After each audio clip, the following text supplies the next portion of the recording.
Pagla na naman ang labi ko. Si Chase, naliligo. It's 6:13 in the morning.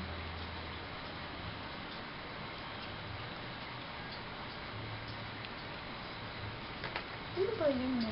Ay. Lip stain.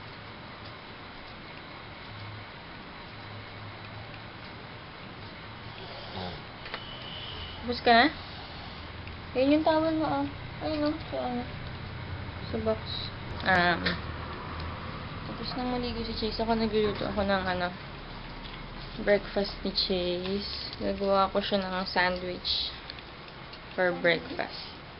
Yung gusto mo na cheese, sliced bread na may cheese piece na may hotdog. Yun yung gagawin ni Mami. Yun ang breakfast ni Chase for today. Mami, dalawa po. Apo.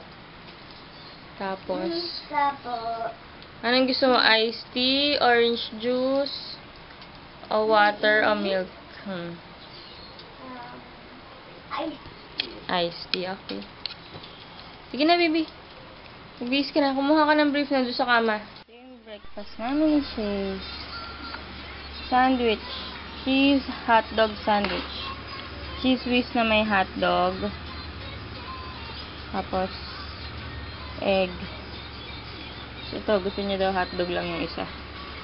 Tsaka iced tea. Pinimpla ko lang dito sa... Chase, yung short mo, iniwan mo lang dun, oh. Talaga tong batang to. Saan ba yung maramihan? Natid ko na si Chase. Hindi na ako nag-vlog kasi nagmamadali kami, late na. Late na siya, kaya ayun. So, ayun, ako naghatid kasi itong isang to, tulog pa at ayaw magpagising. Nakakairita.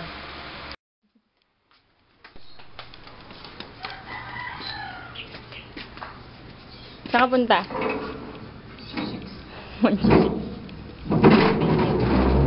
Yung ice ko,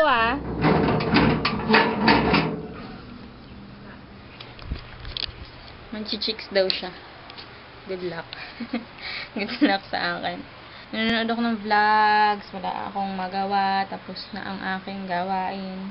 Hindi pa pala. Kaya lang, nakatamad akong gawa ngayon. Andiyan kasi si Daddy. Kanina ako pa siya gustong magising, actually. Para lumabas siya. Alam kong lalabas yan eh. Alam kong hindi yan titigil dito sa bahay eh. Lumabas siya at makapag-ayos na ako ng bahay. Kasi, di ba sabi ko nga, ayoko nang may tao sa paligid pag nag-aayos ako ng bahay. So, ayun, napapabili lang ako ng ice kasi yung ice cube namin naubos. Tapos, yung wala kaming malamig na water. Yung iced tea ko, hindi na malamig. Yung RC, hindi na malamig. So, nagpabili akong ice. Gusto ko mag-ice tea habang nanonood ng vlogs. Ewan ko kung kakain ako ng kung ano. Pero, wag na, kakakain ko lang ng lunch. Ang ulam pala namin yan ay sinigang na baboy, luto ng aking kapatid na si Win. Ba't ako na ganito? Bakit? Yun. So, ayun. Sana dumating na siya kasi nauuhaw na ako. Kanina pa ako hindi nainom ng kahit ano kasi ayoko nang hindi malamig. Nanonood ako ng vlog ni Ria Banana. Tapos, may gusto talaga akong bilhin sa Lazada para siyang pang scrub ng face. Para siyang Clarisonic ba yun? Clarisonic. Para siyang ganun. Tapos, 179 pesos lang yata isang set. May napapalitan yung pinaka brush head ba tawag yan? Basta yung brush niya, meron yung pang massage, meron yung pang brush. Basta ganun. 4 yata yung napapalit yung palit-palitan. So, gusto ko siyang bilhin. Meron naman akong pambili sa PayPal, kaya lang iniipon ko kasi sana yun. Kasi nga, ipambibili ko ng gift kay Daddy, tapos yung kalahati, ibibigay ko sa kapatid ko, kasi may gusto siyang bilhin sa eBay. So, ayun. Kaya hindi ko sure kung mabibili ko yun. Gustong gusto ko talaga kasi ang mura. ayoko naman gumastos ng pera galing sa bulsa ko kasi kailangan ko nang magtipid ulit. Kasi nga, tapos na yung contract ni Daddy, wala pang work, so kailangan mag-budget. Tapos, ayun nga, so, wala munang face scrubber for me. For them muna.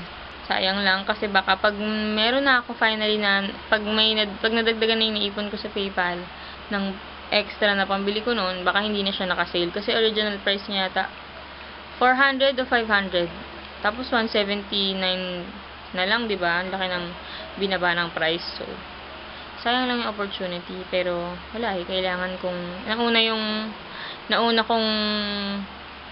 nauna sa listahan ko yung kay Daddy tsaka yung sa kapatid ko. So, ngayon, download akong Demon Tools kasi i-install ko yung Sims 2 ulit. Kasi gusto ko ulit maglaro ng Sims 2. Kung hindi nyo alam yung Sims 2, yung The Sims 2 na laro, maganda yun para siyang simulation ba yun? Sims nga, di ba?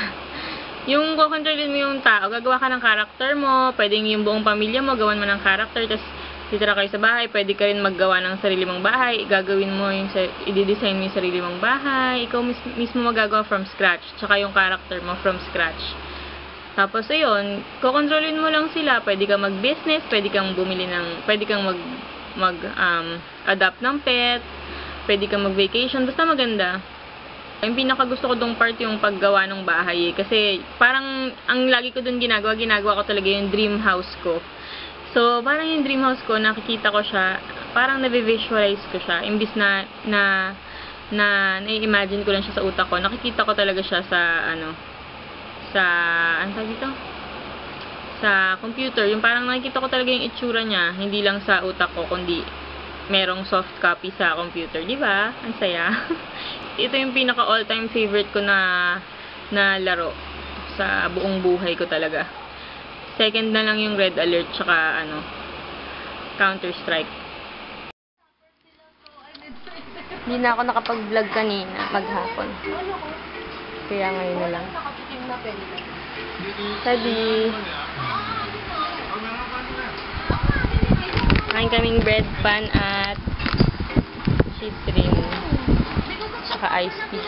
Tapos matutulog na kami.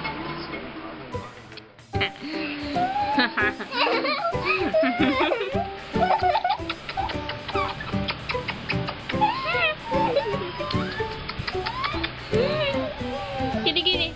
Maamoy. Ang asim ng gini-gini. Ang asim ng gini-gini.